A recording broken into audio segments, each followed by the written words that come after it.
Trendelenburg test was created in 1897 by a man named Friedrich Trendelenburg. The test is used to examine for potential weakness of a patient's hip abductor muscles.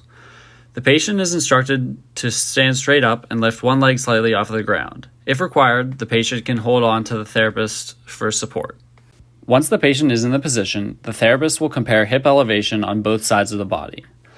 If functioning correctly, the hip abductors on the stand side of the body should have been activated, creating a torque that was strong enough to counter the torque created by gravity, therefore keeping the non-stance hip elevated and level with the stance hip.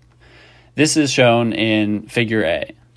The test is considered positive if the non-stance hip drops below the stance hip. This is shown in Figure B.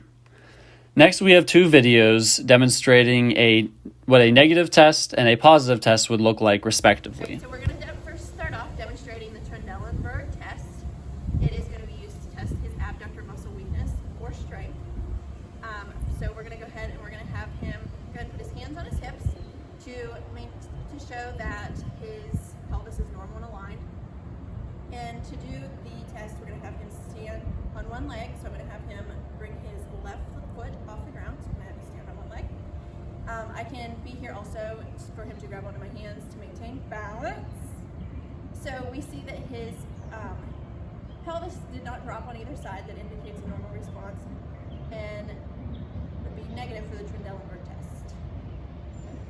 Alright, so now this time I'm going to perform the test with Hillary. So she's going to go ahead, have her hands on her hips again. You can just raise her leg up. And then what we'll see is that she has some hip drop going on. So this would indicate then that it's a positive test and she probably has some abductor muscle weakness on her stance leg.